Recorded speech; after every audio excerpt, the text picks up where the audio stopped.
Romanos, capítulo de número 12, versículo de número 18. Vamos ler a partir do versículo de número 16. Quantos querem palavra de Deus para o seu coração, digam amém. Amém. Glória a Deus. Versículo 16 diz assim: Sede unânimes entre vós, não ambicioneis coisas altas, mas acomodai-vos às humildes. Não sejais sábios em vós mesmos. A ninguém torneis mal por mal, procurai as coisas honestas perante todos os homens. Se for possível, quanto estiver em vós, tende paz com todos os homens. Glória ao nome do Senhor Jesus Cristo. Só esse texto já, Deus abençoe os irmãos, Pai do Senhor, nós já poderíamos terminar, né? Porque quanta riqueza há nisso que Paulo falou. Nosso estudo vai dizer na introdução, esse é um estudo escrito pelo nosso pastor Joel, e logo na introdução você vai perceber que o pastor fala a respeito de um estudo que foi feito pela faculdade de Harvard ao longo de muitos anos. E esse estudo pegou pessoas de todas as classes sociais, no início da sua vida, lá, crianças ainda, e estudou aquelas crianças por toda a vida. Foram 724 pessoas que permaneceram vivas e ainda estão participando desse estudo. O estudo durou 75 anos, né? E a maioria das pessoas aí que chegou até o final, eles estudaram mais de 2.000 crianças, e dessas 2.000 crianças, 724 pessoas chegaram até a sua idade mais adulta. Olha que coisa fantástica, né? Desde 1938, 2 grupos estudados, de classe média e de classe pobre, famílias com problemas muito pobres. E eles perceberam o seguinte, que ao longo desses 75 anos, não fez diferença se a pessoa era rica ou pobre, se ela tinha um bom emprego ou um mau emprego, se ela era uma pessoa famosa ou não. O que fez diferença era a qualidade dos relacionamentos dessas pessoas. Que tipo de relacionamento essas pessoas tinham, como que elas se comportavam dentro de casa e nas pessoas mais próximas, e como elas eram vistas, por exemplo, com pessoas que trabalhavam com elas e etc., né? E eles perceberam que as pessoas com melhores relacionamentos, que fortaleceram seus laços de matrimônios, da família em geral, né, participaram da igreja, elas conseguiram viver muito mais e melhor do que as pessoas que tinham maus relacionamentos. Olha que coisa extraordinária, né? O foco do nosso estudo, então, hoje, é aprender a gente ser melhores pais, irmãos, amigos, para termos uma família, uma igreja e uma sociedade melhor. Eu gosto sempre de lembrar do Salmo 128 para isso. O Salmo 128 começa dizendo assim: Bendito é o varão que confia no Senhor. As traduções mais novas, Almeida Revista e Corrigida, ela fala assim: Bendito aquele. Mas Almeida Revista e Atualizada, ela fala que aquele é o varão.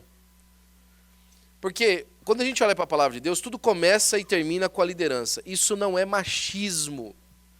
Isso é função social estabelecida por Deus. Isso não é patriarcado. Isso é um sistema social estabelecido por Deus. Ok? E o texto da Almeida Revista e Atualizada fala assim, ó, bendito é o varão que confia no Senhor. Porque ele fala assim: a sua mulher será como planta de videira ao redor da sua casa. Né? Como uma videira ao redor da sua casa. Você sabe como é que a videira cresce? Já viu como a videira cresce? A videira é um tipo de trepadeira. É uma árvore que ela vai grudando na parede e ela cresce em cima daquela parede. Ela é uma ramagem miúda, pequena, que ela cresce se agarrando às paredes de uma estrutura, né? É assim que ela cresce.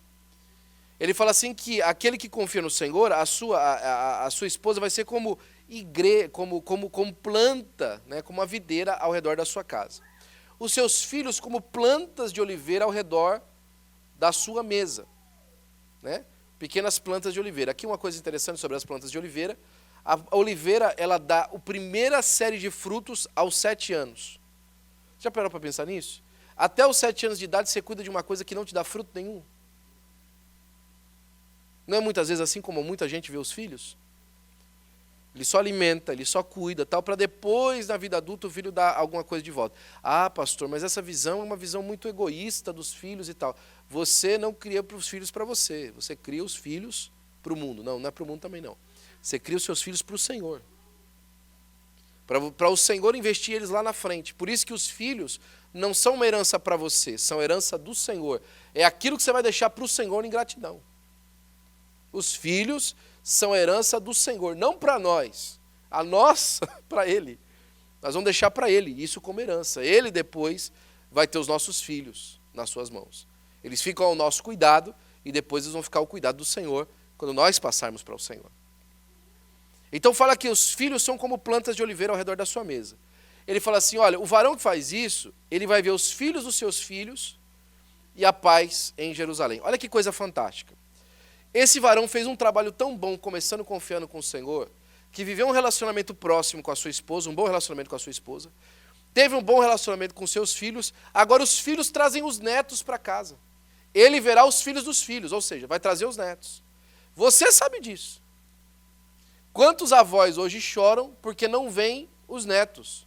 Mas não vê os netos porque o filho mora longe, não vê os netos porque é brigado com os filhos. Porque tem um péssimo relacionamento com os filhos. Mas a palavra de Deus fala que o varão que serve a Deus, ele vai ter um bom relacionamento com a sua esposa, um bom relacionamento com os seus filhos vão trazer os netos. Para ele ter um bom relacionamento com os netos também. E a influência desse homem vai ser tão grande que a família dele vai fazer brotar paz em Jerusalém. É uma questão de relacionamento, de boas relações, de boa comunicação, de boa vivência, né? A segunda parte do nosso estudo, se você quiser acompanhar, nós temos o nosso boletim ali atrás. Eu não sei se alguém podia ajudar os nossos irmãos ali, por gentileza. Dá um boletim para eles ali, um para cada um, por gentileza, né? A importância dos relacionamentos. Olha só. Como vimos na nossa introdução, o estudo da Universidade de Harvard mostrou a clara importância na vida que não é a riqueza, fama ou trabalho duro, mas o mais importante são os relacionamentos. Olha que coisa incrível. Adão só percebeu a importância dos relacionamentos na vida no dia que morreu. Só no dia que ele morreu, ele percebeu o quanto era importante os relacionamentos na vida. Mas, pastor, Adão não morreu logo depois. Adão demorou para... Não. Adão morreu imediatamente. Imediatamente. Por quê? A partir do momento que ele pecou, ele já perdeu a conexão com a vida. Morte, na contextualidade bíblica, é separação. Isso é morrer. A morte é uma separação. A morte é a separação com a vida, a morte é a separação com Deus, né? É por isso que o homem morre duas vezes. O homem morre primeiro no seu pecado, distante de Deus, e depois o homem morre fisicamente. E essa morte que o homem morre na sua vida com Deus é muito pior do que a morte física. Adão só percebeu o quanto era importante o relacionamento o dia que ele morreu, né? Não tem gente que é assim? Que ele só percebe o quanto é importante que ele tinha quando ele perde? Olha, eu nunca imaginei que você fosse tudo isso para mim, agora que você foi embora. Quantas vezes as pessoas já não ouviram isso? Eu nunca pensei que você era essa pessoa para mim, até o dia que você não estava mais aqui, né? Aí você ouve as palavras, meu filho, me perdoa, volta. Meu filho, me perdoa pelo que eu te falei aqui em casa, né? Ou então o filho chorando do lado do caixão, pai, me perdoa por ter feito esse desgosto para você. Ou então o cônjuge, depois que foi embora, olha, meu amor, me perdoa, eu nunca imaginei como era difícil e duro viver sem você. Por que as pessoas só percebem o que têm quando perdem? Porque a gente deixa de entender a importância do relacionamento. E aqui vai o primeiro parênteses para você. Muita gente acha que a questão do relacionamento é uma coisa intrínseca da espontaneidade. O que eu quero dizer? Existe uma diferença muito grande, você já me ouviu falando disso, entre espontaneidade e sinceridade. Sinceridade é ser verdadeiro. Sinceridade significa sincera. Você ser uma pessoa verdadeira. Agora, espontaneidade é você ser instantâneo. Espontâneo é você agir através de um impulso. Isso é ser espontâneo, né? Tem gente que ser espontâneo é uma beleza. Porque a espontaneidade dele é amar, a espontaneidade dele é abraçar, né? Mas tem gente que é um problema de ser espontâneo, porque a espontaneidade dele é dar tapa, é dar um soco, é xingar. Então a gente precisa ser sempre sincero, mas nem sempre espontâneo. O que eu quero dizer com isso? É que quando você é sincero, você está sendo verdadeiro naquilo que você está fazendo, mas não significa que você está sendo espontâneo, imediato. Aquilo pode ser construído e intencionado. Por exemplo, quando você chega com um buquê de flores para sua esposa em casa, isso não é espontaneidade. Isso é sinceridade, mas você se preparou para isso. Você passou no lugar onde vendia flores, você escolheu as flores, se você sabe que tipo de flor que ela gosta, você comprou. No caso, lá em casa, o tipo de flor que a minha esposa gosta é o que dura mais. Né? Se durar mais, é que ela gosta, porque elas morrem muito rápido. Então você vai lá, você pega o tipo de rosa que ela gosta, o tipo de flor que ela gosta, né? Você se prepara, você chega em casa de uma certa maneira. Você está sendo falso por isso? Não, está sendo sincero. Só que existe toda uma construção para isso. É isso que muita gente não entende, que o dia a dia do relacionamento precisa de ser assim. Nós precisamos entender que os bons relacionamentos, eles são intencionais. Eles não são espontâneos. Eles não caem do céu. Eles não acontecem através de um acidente de partícula no universo. Não é o Big Bang, não. Existe toda uma construção para isso. Né? Não é caos, é construído. E como é que ele se constrói? Ele se constrói não são nos grandes eventos. Não é o jantar à luz de velas no restaurante mais caro de Los Angeles. É o bom dia de manhã. É o cuidado de manhã. É o oi, tudo bem, como é que você vai? Olha, me desculpe que eu falei isso para você. Não são os grandes eventos. Né? Alguém certa vez falou isso a respeito da vida do obreiro. O grande obreiro não é aquele que é extraordinário numa mensagem, que prega uma mensagem que, uau, que mensagem que esse cara pregou. Não, é aquele que todo dia está lá cooperando com a igreja. Ele não prega nada, mas ele está lá todo dia. Todo dia ele está lá. Ô, pastor, o senhor está precisando de uma coisa? A igreja está precisando de uma coisa? Como é que eu posso servir os irmãos? Todo dia. Ele está sempre pronto. Esse é o grande obreiro. Por quê? Porque é mais importante a constância da ordinariedade, do odierno, do que o ápice do extraordinário. É o que muita gente não entende sobre o relacionamento. Por exemplo, como os jovens casam equivocados, né? E eu te dou um exemplo disso. Ele se casa pensando na noite de núpcias. Ah, noite de núpcias. Eu tenho minha primeira noite com a minha esposa e etc. Ele pensa a respeito da noite de núpcias e ele fantasia tudo aquilo, tal, mas ele esquece que é pro resto da vida. E de alguma maneira ele deixa de esquecer que a noite de núpcias é a primeira. Mas vai ter a segunda, a terceira, a quarta, a quinta.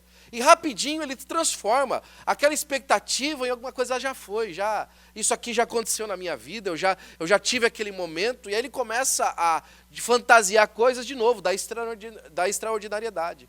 É por isso que Paulo falou assim, olha, não ambicioneis coisas altas, mas contentai-vos com as humildes. Fica feliz com o que você tem. Fica feliz com as pessoas que você tem em volta de você. Não, eu vou construir, os coaches de hoje em dia estão falando, né? Você precisa de construir um network em volta de você. Não constrói um network em volta de você, não. Resolve os maus relacionamentos que você tem hoje. Se conecte de novo com as pessoas que você tem ferido. Se conecte novamente com as pessoas que têm ferido você. E refaça relacionamentos.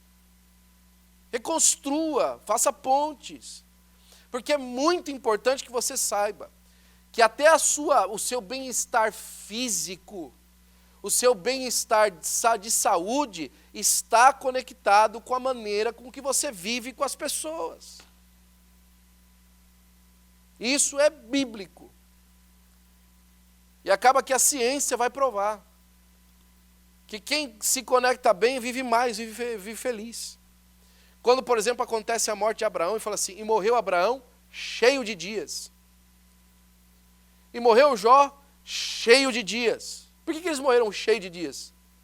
Porque eles foram embora dessa vida para outra cheio de dias. É porque não faltou nada. Porque eles eram pessoas que tinham muita riqueza? Não. Porque eram homens que cultivaram extraordinários relacionamentos. É por causa disso, né? O que mais surpreende foi que outros grupos de pesquisa, dessa pesquisa que a gente falou, encontrar a mesma coisa quando isso acontece. Quando vários estudos de pesquisa apontam para o mesmo achado que o de Harvard achou, significa o quê? Que existe alguma coisa aí de verdade, né? As histórias impressionam, são as histórias que nos lembram a tantas maneiras de viver uma boa vida. E há também caminhos que não são tão bons. Uma conclusão que tiraram dessas histórias é que nunca é tarde demais para a gente começar. Às vezes as pessoas falam assim, eu não sou muito bom em relacionamentos, nunca funcionou comigo, é tarde demais para mim. Não é verdade, né? Pessoas de todas as idades, algumas de 20 anos e outras de 60 anos, elas começam uma nova vida porque não é tarde demais. Quantas pessoas descobrem o amor de viver quando se tornam avós? Quantas pessoas descobrem o amor de viver quando se tornam pais? Quantas pessoas descobrem o amor de viver os bons relacionamentos depois de passar de um evento de quase morte? Quanta gente fala assim, eu nasci de novo depois de que aconteceu aquilo comigo. Por quê? Porque ele tomou uma nova maneira de vida, né? Os filósofos chamam isso de um novo itus de vida. Uma nova chamada para a sua vida, uma nova consciência e liberdade de vida. Maravilha, lindo. Mas a melhor maneira é o seguinte, perceber que você precisa de mudar, pedir perdão para o Senhor nosso Deus através da pessoa de Jesus e começar de novo. Eu vou começar com Jesus de novo. Eu sempre falei isso em casamento, falei isso semana passada. Quando você olha para a Bíblia, você fala, por exemplo, esse é o relacionamento mais difícil que existe de todos os relacionamentos humanos. E a gente está aqui em 3 casais representados aqui, mais os nossos irmãos que estão conosco online, né? É o mais difícil, é o casamento. Aí a pessoa fala, vamos casar, como é que nós vamos casar? Vamos ser igual Isaac e Rebeca. Deu ruim, teve problema em casa. Né? Rebeca gostava de um filho, Isaac gostava do outro. Então Abraão e Sara, deu ruim de novo. Ela era doente, ficou sem filho. Uma vez ele mentiu que ele era irmã dela, para ela ver se ele não morria. Deu tudo errado. Então Adão e Eva, ficou ruim de novo, deu problema. Tem dificuldade ali no casamento. Davi, com qual esposa? Salomão, não vamos nem começar então. Né? Salomão teve mais de 700 mulheres. Quem aqui então a gente vai viver para viver um bom casal? É por isso que Paulo, quando fala de casal na Bíblia, ele fala assim, olha, o marido seja como Jesus e a esposa seja como a igreja. Pronto. Porque é tão difícil perceber para a gente acaba descobrindo rapidinho quando casa, que ninguém é perfeito, a começar por nós mesmos. Né? Certa vez passaram uma cíclica na Igreja Católica, dizendo que, acho que foi na década, inclusive, no século XIX ou no comecinho do século XX. Acho que foi no comecinho do século XX. Passaram uma cíclica na Igreja Católica, dizendo o seguinte, a sua santidade, o Papa, é um homem perfeito e não erra. Né? Aí um comentarista bíblico, um apologeta da Igreja Protestante do Canadá, falou assim, isso é porque ele não casou. Se ele tivesse casado, rapidinho a mulher dele ia falar para ele que ele não é perfeito. Rapidinho ele ia saber, descobrir que ele não é perfeito. Ela ia lembrar ele das imperfeições dele. Porque essa é uma realidade. Essa é uma realidade. Rapidinho você descobre que você tem problemas. Que você não é uma pessoa perfeita. Você não tem uma vida e uma conduta perfeita. Né?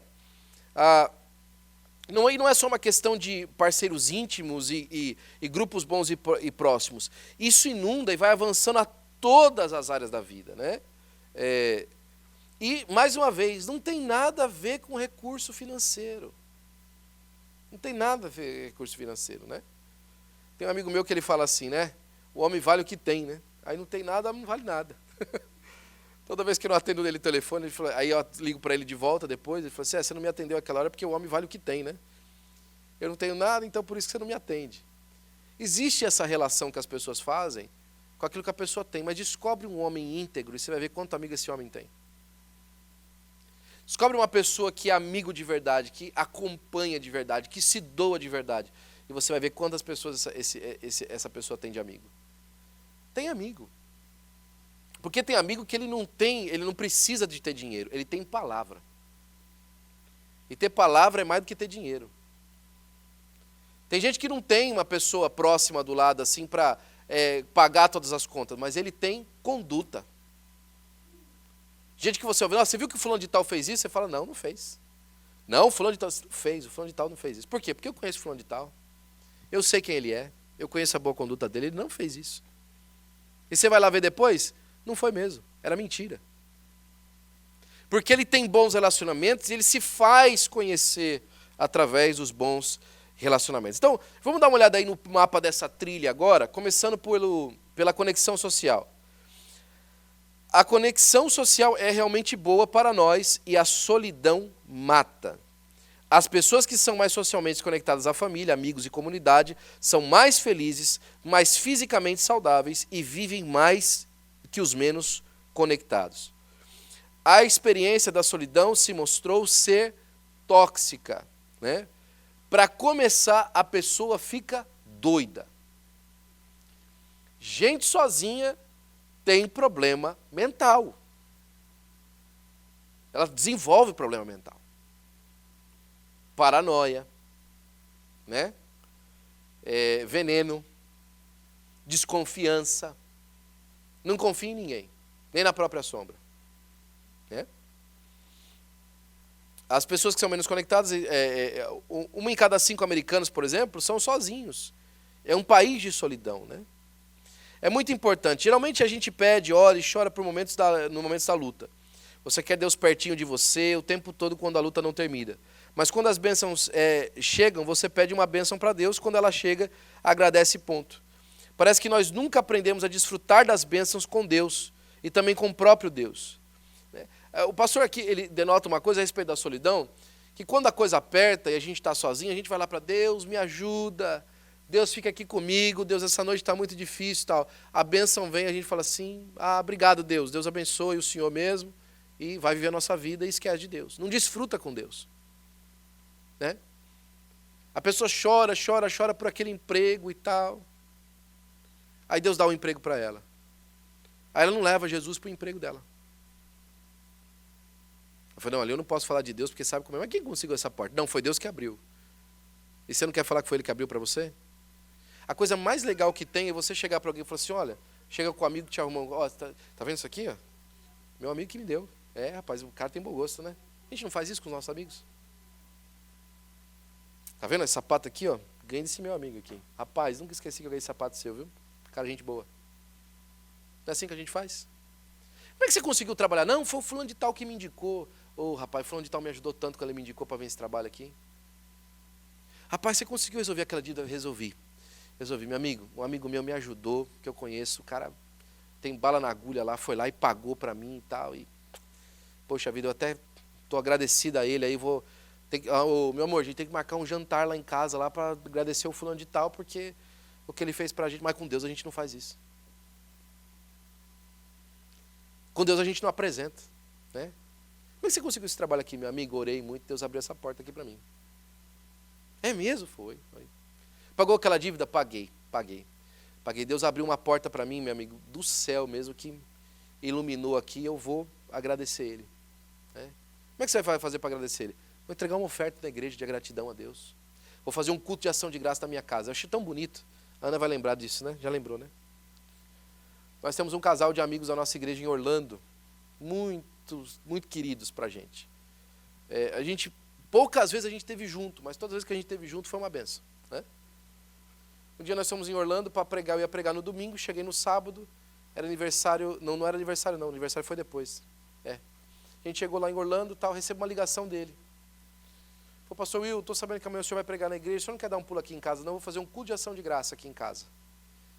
Eu acabei de comprar minha casa, vou fazer um culto aqui em casa, porque é o primeiro evento da minha casa, vai ser um culto com a igreja toda.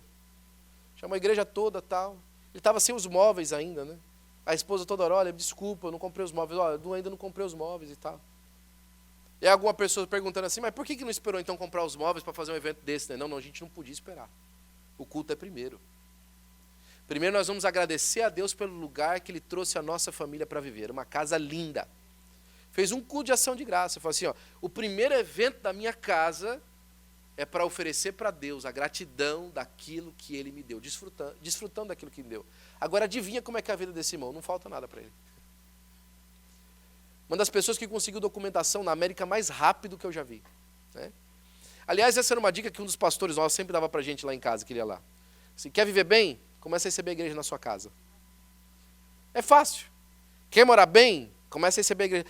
Pastor, mas minha casa é pequena. Comece a receber a igreja na sua casa para você ver. Deus vai te arrumar outra casa, porque a sua casa é pequena e você precisa de receber a igreja. Comece a andar com Deus nos detalhes da sua vida e ver Deus trabalhando através disso. Porque é o seguinte, se eu tenho um amigo muito próximo, que ele anda comigo, está vendo minha dificuldade, meu amigo vai me ajudar ou não vai? Quer um amigo melhor do que Deus? Anda com Deus. Senhor, vem aqui comigo nesse carro. Não, Deus não pode entrar nesse carro, esse carro está ruim aqui. Não, pede para ele entrar. Fala para ele ir com você. E depois que ele for com você lá e ele te arrumar um carro melhor, chama ele para ir junto também. Né? Ó, Deus, o Senhor me deu um carrão bonito agora, eu vou chamar o Senhor para ir junto também. Para o Senhor estar comigo. Bons relacionamentos, desfrutar com Deus, né? O sucesso só é sucesso se você tem com quem celebrar.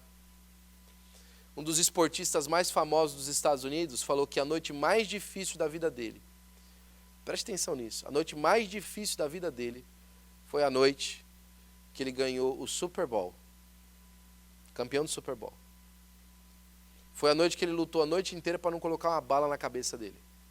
Tinha acabado de ser campeão do Super Bowl. Por quê? Porque o topo, sem ter com quem celebrar, é solitário demais.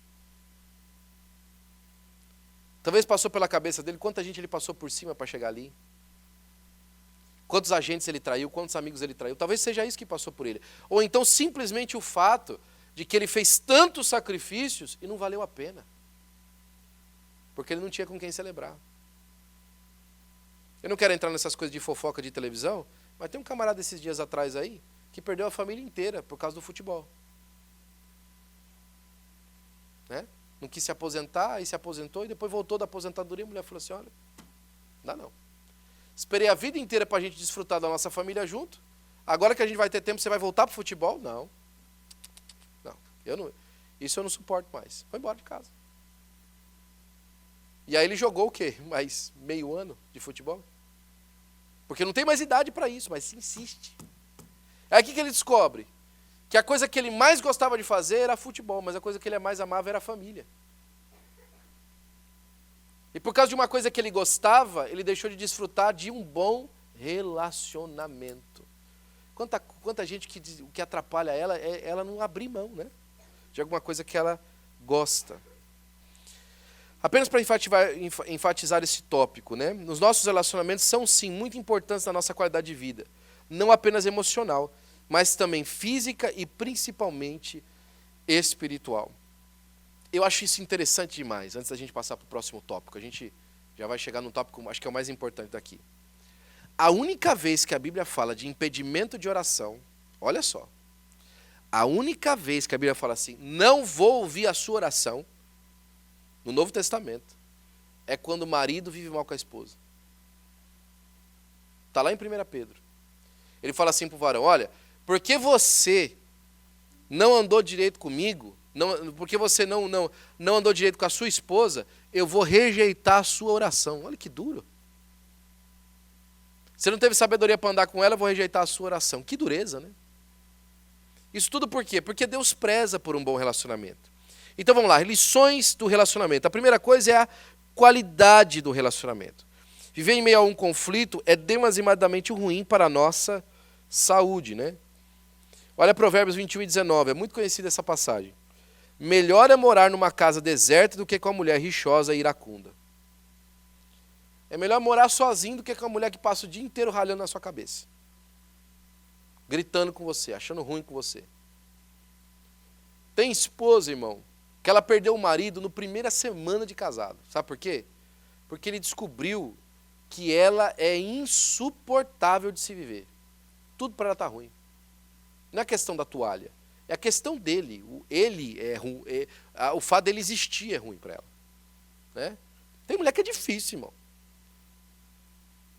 Esse marido não faz nada de bem para você, faz. Se ele morrer, ele vai fazer. Se ele for embora, se ele sumir, ele vai fazer. Porque nada está bom. Ele está acordado, não está bom. Ele está dormindo, não está bom. Ele está de pé, não está bom. Ele está sentado, não está bom. O jeito que ele come não está bom. O jeito que ele se veste não está bom. Tudo não está bom nele. E a pior coisa é quando ela quer ser mãe dele. Né? Quer mandar o jeito que ele faz, quer mandar o jeito que ele pensa, quer mandar o jeito que ele acha as coisas. E ai dele se não faz. A Bíblia está dizendo que é melhor morar numa casa deserta. É melhor a solidão do que isso. porque é um conflito para ele, né? E quantos homens não perdem justamente a sua masculinidade por isso? E ela acha, né, principalmente nos dias de hoje, ela acha que ela tem que estar com um homem que sabe o lugar dela. Ela não sabe que a melhor coisa que pode ter para a vida dela é ter um homem que guarda ela, protege ela, e numa palavra mais famigerada, deixa eu aqui ser um nível bem comum, né, sem baixar o nível, o que ela mais precisa é um homem que manda nela. Sem exagero, sem brutalidade, sem violência, mas o que ela precisa é alguém que segure as rédeas da casa dela e mande nela. E dê estrutura para a casa, direção para a casa. Mas ela passa a vida inteira ralhando com ele. Não querendo que ele seja esse homem. Que ele não seja homem. Esse homem está vivendo num deserto. Porque ele não tem vontade de voltar para casa. Eu já conheci gente. Rapaz, você não vai para casa não, meu amigo? Nós estamos fazendo hora extra, mas você está aqui. Não, vou fazer mais uma coisinha aqui. Um homem prefere estar no trabalho até 10 horas da noite do que ir para a casa dele. Porque ir para a casa dele é um terror para ele. E a mulher está em casa, ele trabalha muito, né? Não, ele está morrendo de medo da senhora. Ele não quer chegar em casa para ir falar com a senhora e ter que ouvir a senhora. Né? Eu não estou falando para você que você não tem que tratar as questões do seu relacionamento e você tem que ficar quieta quando as coisas estão ruins. Não é isso que eu estou dizendo. O que eu estou dizendo para você é que a Bíblia ensina como maçã de ouro em salva de prata, assim é a palavra dita ao seu tempo. Você tem, mais uma vez, sinceridade e espontaneidade não andam juntos.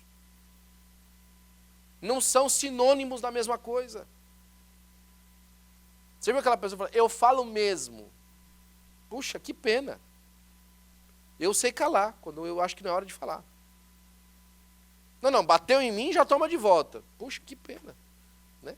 Eu vejo se é o momento certo de revidar, ou se necessita revidar. Porque a maioria das vezes, a palavra de Deus fala, não revide.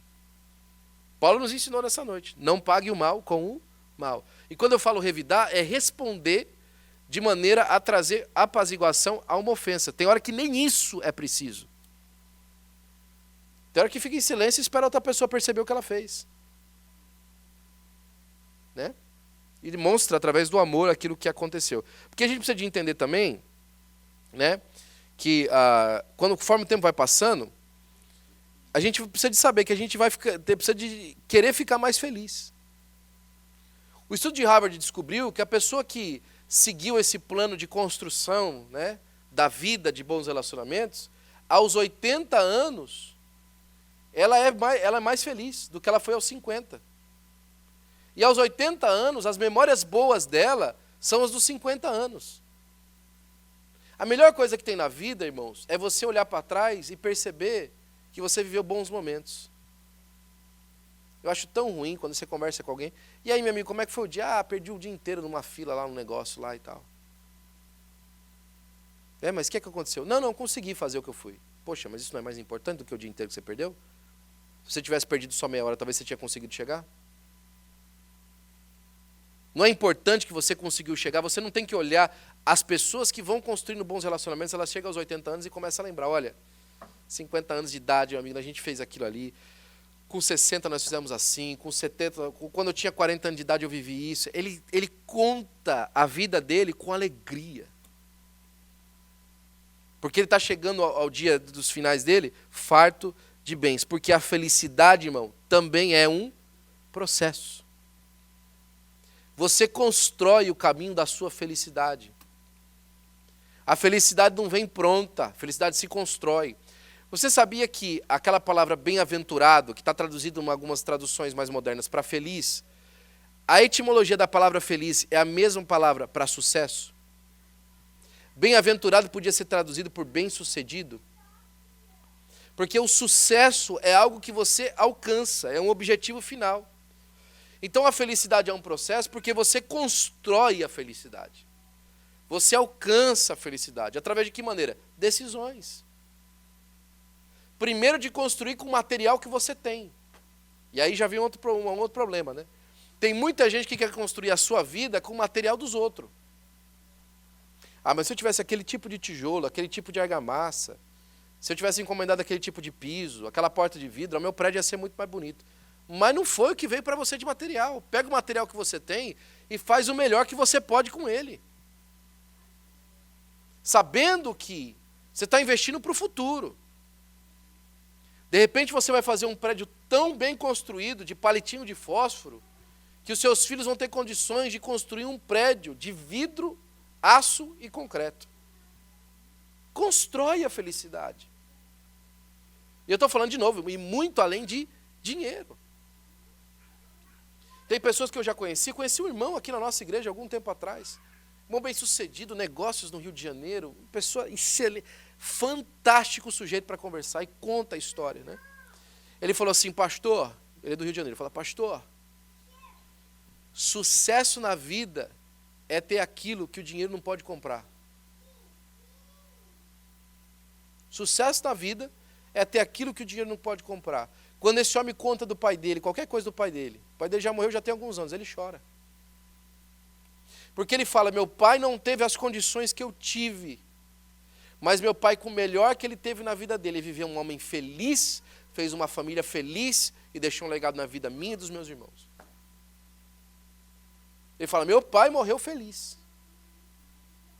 E agora ele tem condições de fazer a sua família feliz, porque ele foi instruído e construído com os valores da felicidade. Porque a felicidade é um processo. E aqui entra outra coisa. Nós não podemos ter inveja da felicidade. Nós devemos e precisamos trabalhar para que a vida da nossa família seja mais feliz do que a nossa foi.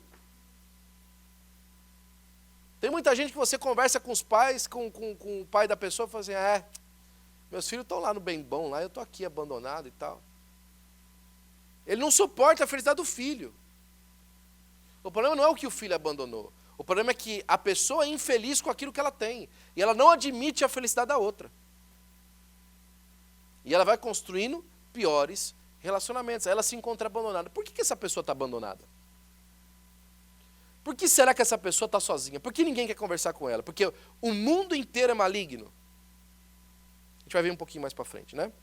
O processo do relacionamento, regras e valores. A gente precisa se relacionar com as pessoas da maneira que elas gostam de se relacionar.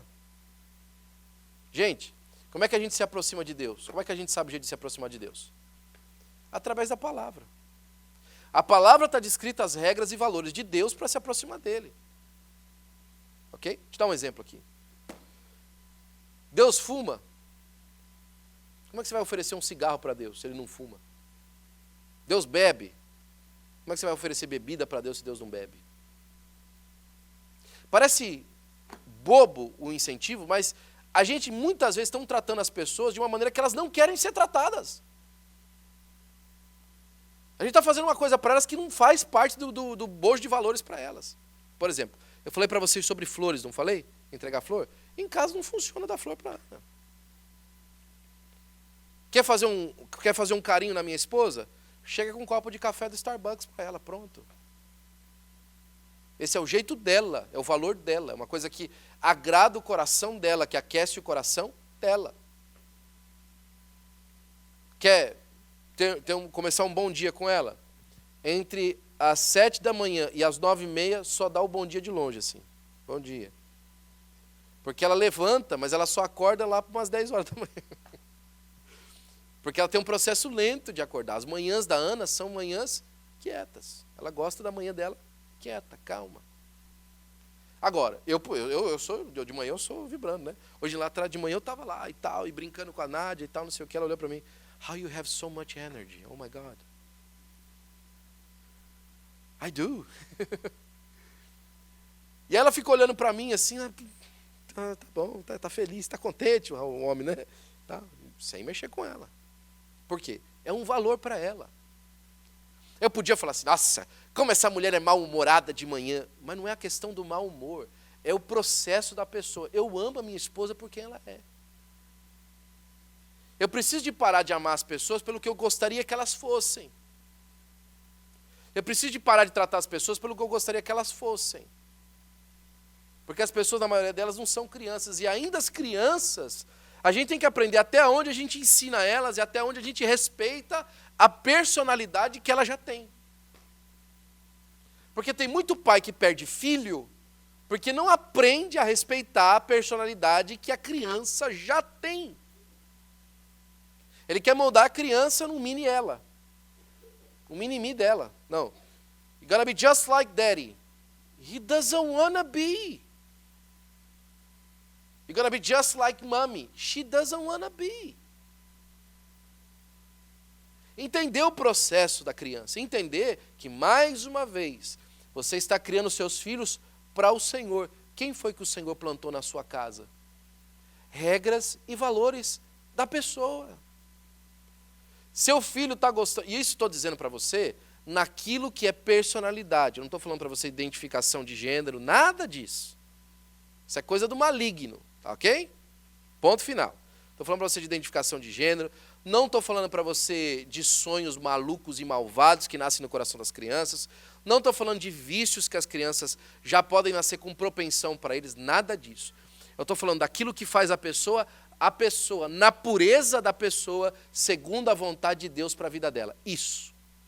As pessoas têm valores e elas têm também as regras dela.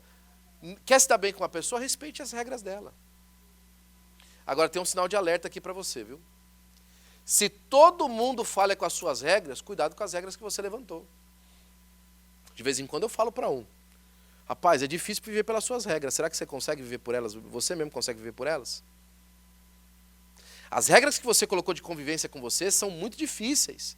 Será que você conseguiria viver pelas suas regras de convivência? Essas regras que você colocou aqui das pessoas, aqui comigo não passa. Você consegue viver debaixo dessa regra? Por exemplo, certa vez alguém discutiu comigo: mas você combinou isso aqui comigo, que você ia ter que tal horário, tal, e eu completamente esqueci do horário que eu tinha marcado. Esqueci. Mas a pessoa fez assim, ela me atacou como se fosse assim, tipo: você é uma pessoa que não tem caráter em área nenhuma da sua vida porque você faltou comigo nesse horário. E aí eu perguntei para ela, eu falei assim: você já faltou em algum compromisso que você fez? Você já falhou alguma vez que você deu uma palavra e não conseguiu cumprir a palavra que você deu? Já alguma vez? Uma vez? Porque, olha, eu acho essa sua regra muito alta, eu não consigo me acoplar com ela. Eu quero pedir desculpa para você, mas eu não consigo alcançar essa sua regra, ela é muito alta. Se você é o tipo de pessoa que ninguém consegue viver pelos seus parâmetros, o problema não são as pessoas, o problema é você. Eu quero te dar essa dica aqui, só para você entender bem o que significa a regra de convivência. Jesus viveu com Judas, amando Judas. Você tem noção disso? Quando Judas chegou na noite que Jesus foi traído e deu um beijo em Jesus, Jesus falou assim: aqui veio o amigo. E aquele amigo de Jesus não foi aquele amigo sarcástico, que falou assim: amigão, hein? Amigão, belo amigo, hein? Foi não. Aqui veio o amigo. Um amigo sincero. Porque para Jesus não importava o que vinha de lá para cá, o que importava é o que saía dele para lá. As regras de relacionamento de Jesus é: eu estou aqui para lhe servir. Não importa quem você é. Não importa o que você faz de novo. E sabe o que Jesus fez com isso? Quebrou os paradigmas de cada um de nós. Quem é que diante de Jesus consegue falar assim: eu sou o cara? Ou quem é que diante de Jesus consegue falar assim: eu é que sou bom? Ele quebrou o paradigma de todos nós. Jesus mudou a nossa história pela maneira como ele estipulou as suas regras de relacionamento, né? Porque o que acaba acontecendo é o seguinte, né? Que quando você é traído dos relacionamentos, a ciência vai identificar aí, nós estamos quase lá no final, 4 fases perniciosas aí do problema do relacionamento, né? Quais são essas 4 fases perniciosas aí por causa do problema que você é traído, às vezes, num relacionamento? A primeira fase é a resistência. Começa a surgir um desafio, porque depois que alguma pessoa faz alguma coisa com você, surge aí uma raiz de amargura e você começa a ter resistência. Você não consegue mais estar perto daquela pessoa, aquela pessoa que chega lá você não consegue mais sorrir, você não consegue ser mais a mesma coisa e tal. Você não consegue ser mais a mesma coisa com a pessoa, porque não, aquela pessoa chegou e tal. Você começa a criar resistência. A segunda parte é o ressentimento. E o ressentimento é sentir novamente, como está aí, ressentimento. Só que é o seguinte, se você já sentiu, você vai ressentir, você já vai sentir em cima do sentido, ou seja, você vai sentir mais. Olha o texto aí que a gente está usando para referência para ressentimento. Diz que Deus rejeitou a oferta de Caim, mas abraçou a oferta de Abel. E aí Deus olhou para a cara de Caim e falou assim, Caim, por que você está triste? Se você tivesse agido bem, você ia ter testemunho do bem. Você teria sido recebido. Mas agora você não foi recebido porque você agiu mal.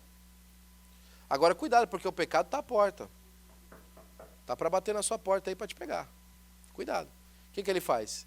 Ele olha para o seu irmão, fica com raiva do seu irmão porque a oferta dele foi aceita e mata o seu irmão. O irmão não tinha nada a ver. Ele ficou ressentido, ele ficou sentido por causa de uma coisa que Deus não aceitou.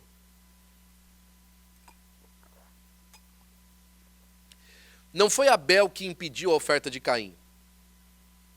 Não foi Abel que julgou a oferta de Caim. Mas Abel vivo, Abel na frente dele, representava o ressentimento pela ofensa que ele recebeu. Tem muita gente que porque vê às vezes um filho, trata mal o filho porque lembra da ex-esposa. Tem muito neto que é maltratado pelo avô, porque o avô se lembra do genro ou da nora. E aquele neto é a representação de um fruto de um relacionamento que ele odiou. E ele ressente e se ressente por aquilo. E manifesta o seu ressentimento através da rejeição. E o ressentimento adoece o coração das pessoas. O estágio 3, então, se torna a rejeição. Agora ele começa a rejeitar. E a rejeição causa justamente morte. Porque a rejeição você tem que se afastar, você tem que estar longe. A rejeição fala assim, eu odeio esse cara, não posso estar aqui. O ressentimento te deixa magoado, te deixa querendo mal, mas a rejeição te faz agir sobre aquilo, né? E aí agora vem a repressão. E sabe qual que é a repressão? A repressão é você falar assim, agora eu não relaciono mais com ninguém também. Eu nunca mais vou abrir meu coração para ninguém. Eu nunca mais vou falar nada para ninguém. Um dos maiores problemas que a gente passa na igreja é porque o diabo, de alguma forma, mentiu para as pessoas, que fala assim, não dá para confiar em ninguém na igreja. Porque a pessoa se magoou com uma pessoa na igreja e ninguém da igreja presta. Que matemática doida é essa? Uma pessoa te machucou, né? Isso acontece muito com a minha classe. Me perdoa aqui falar para a classe agora, né? Com o pastor. Um pastor lá no Brasil tratou mal a pessoa, aí todos os pastores depois dele não prestam. Ela teve mais experiência com a pessoa, e depois aquilo ninguém mais prestou na história da vida dela. Que negócio é esse? Esse é o problema de muitos recasamentos. A pessoa falha no primeiro casamento, vai para o segundo, já entrando com o segundo, com tudo que aconteceu no divórcio do primeiro. Né? Tudo que aconteceu no divórcio pro primeiro, ele traz junto, aconteceu isso, você não vai fazer isso comigo. Mas peraí, eu sou outra pessoa. Eu sou outra pessoa. Já entra rejeitando. Já entra colocando um peso em cima. Eu já falei para alguns irmãos alguma vez que quando a gente trabalhou com os jovens casais da nossa igreja, a maioria dos casais que a gente tinha com a gente trabalhando eram casais não jovens, casais maduros. Que o casamento era jovem, segundo casamento, terceiro casamento. E por que eles estavam com a gente? Já que eram pessoas maduras. Comigo e com a Ana. 2 jovens. Eu com 34 anos de idade, a Ana com 32. Por quê? Simples. Porque das outras 2 primeiras vezes que eles casaram, não deu certo. Agora eles vão procurar ajuda para começar direito. A gente não quer de novo os mesmos erros do passado, porque na primeira vez a gente ignorou, agora a gente quer conselho. Para andar direito. Para fazer o que é certo. Para não começar rejeitando. E quantas histórias a gente ouviu que o problema não era ali. O problema era o relacionamento passado, não tinha nada a ver com aquela pessoa. Tinha a ver com aquela dor que a pessoa trazia desde sempre, né? É preciso para isso ter foco. A gente precisa renovar os nossos sentimentos no Senhor. Nós vamos correr, nosso tempo já foi. Né? Todos os dias, reassocie-se e procure de novo o que você ama nessa pessoa que está na sua frente. Fale para ela o que você gosta nela. Uma coisa que minha esposa tem certeza que eu gosto nela é o jeito que ela faz café. Eu lembro todos os dias o jeito que ela faz café. Tem dias de maneira mais intencional ainda. Vamos passar um café, meu amor, você não passa, você passa muito melhor que eu. E outras coisas. Que você fala para a pessoa que você gosta nela. E ser intencional nisso, na sinceridade. Intencionalidade da sua sinceridade. Construir para você falar alguma coisa. Né? Construir para que você viva bem. Falar isso para os filhos, né? Se você não fizer isso, a rotina vai fazer por você. E aí você vai ficar naquela expressão americana, né? You take it for granted. Você tem isso já como alguma coisa que você já tem. You take it for granted. I have that. I don't need to say anything. She knows. I don't need to say anything. He knows. Yes, you do need to say a lot of things. Você precisa ser comunicativo, você precisa falar. Você precisa abrir a sua boca e dizer com as suas palavras. E dizer com os seus gestos. Do it. Esses dias atrás, uma esposa comentava com a minha esposa, né? Eles já são um casal muito mais maduro do que a gente. Eu falei assim, nossa, meu marido mudou com o passar do ano, com o tempo. Porque quando a gente casou, em casa, ele não fazia nada, não dobrava a roupa, não, porque a mãe dele ensinou que aquilo era coisa de homem fazer, não era coisa de homem fazer. Hoje em dia eu chego no quarto e tal, vejo lá, ele arrumou a cama. Sabe o que foi? Sabe o que é isso? Com o tempo, esse homem aprendeu a demonstrar o cuidado e o carinho dele através de outras coisas. Ele está trabalhando em cima disso. Ele está desenvolvendo isso na vida dele, para ser claro com o seu casamento, né? Se os seus entes queridos são com a maioria das pessoas, não será o que você fez por eles, será o que eles fez com você que vai trazer você a não querer fazer alguma coisa. Não será quanto dinheiro você gastou com eles, serão as lembranças do seu tempo. Deixa eu contar essa história aqui para você, que é muito legal. O pastor contou essa história. Só para você ter uma ideia da importância dos relacionamentos. Okay? Uma família americana, morando na região da Pensilvânia, se eu não me engano, era no estado do norte, eu acho. O pastor conta aqui melhor, né, no estudo. E essa família tinha alguns filhos, tinha 3 filhos, acho que 2 homens e uma menina, alguma coisa assim. E aí os pais combinaram, junto com os filhos, que eles iam economizar para fazer mais um banheiro em casa. Você já sabe o jeito que é uma casa com banheiro só, né? Você já viveu uma casa com um banheiro só, com várias gente dentro da casa? É um terror, né? Chega a hora de tomar banho, vai logo, sai do banheiro, né? Eu preciso usar o banheiro, sai daí. Né? Se é homem, então, vixi, né? Sai daí, meu amigo. Ou então, se é mulher, então lavando o cabelo, ixi, aí vai embora. Né? E aí eles moravam numa casa e tal, e os pais combinaram de fazer um segundo banheiro.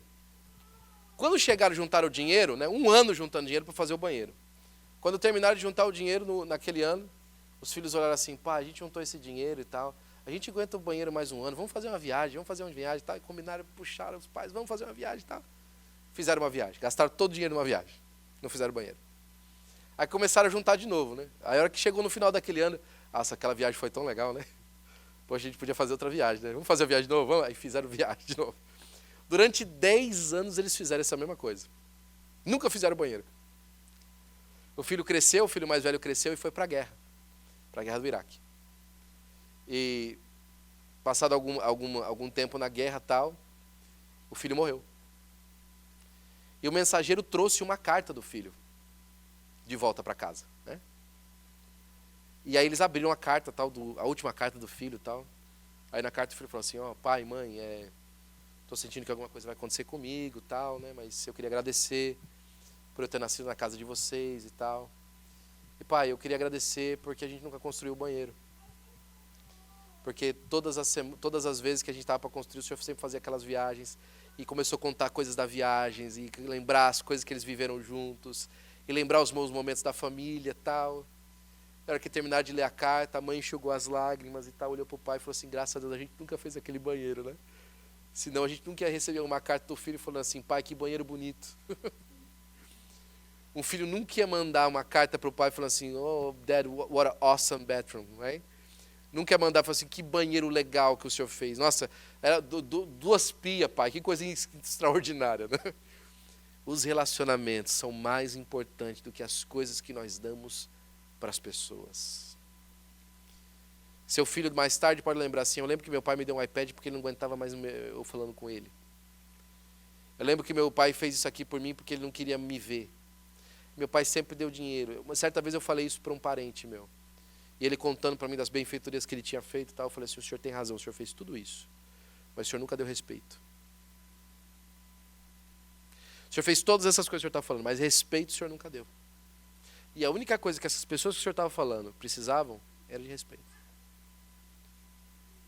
Respeito, amor, cuidado, bons relacionamentos vale mais do que todo o dinheiro do mundo. Olha só, um bom relacionamento com você, para Deus ter, Ele deu a filha do filho dele. Já parou para pensar nisso? Deus, para ter você de volta no céu, Ele não pagou em ouro, Ele pagou em vida. A vida do seu filho.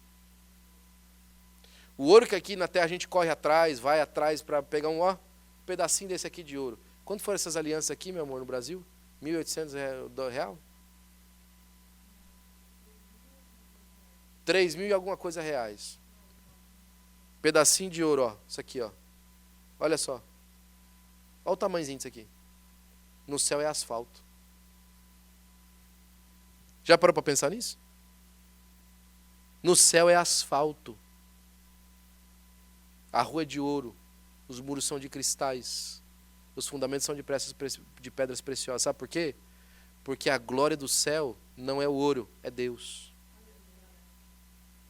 E Deus entregou a sua vida, não para que a gente herdasse a mansão de ouro, mas para que aonde eu estiver, estejais vós também. Jesus entregou a sua vida para que aonde ele estivesse, nós pudéssemos estar também. Olha a importância que Deus deu nos relacionamentos. Deixa eu fazer uma oração por você nessa noite.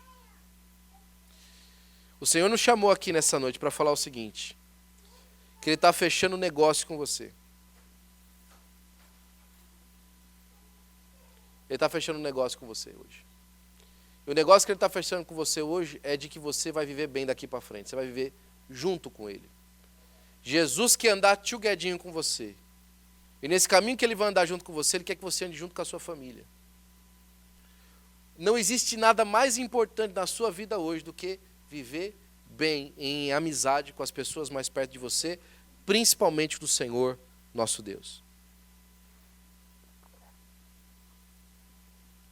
Não permita que as cargas que você traz no seu coração impeçam de você entrar nessa nova fase da sua vida. Deixe elas hoje de lado. Aperte o botão do reset. Eu fiz isso em 2016 na minha vida.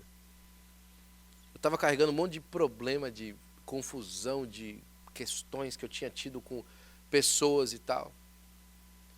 Em janeiro, dia 15 de janeiro de 2016, eu olhei para a Ana em casa e falei assim, estou apertando o reset em todos os meus relacionamentos.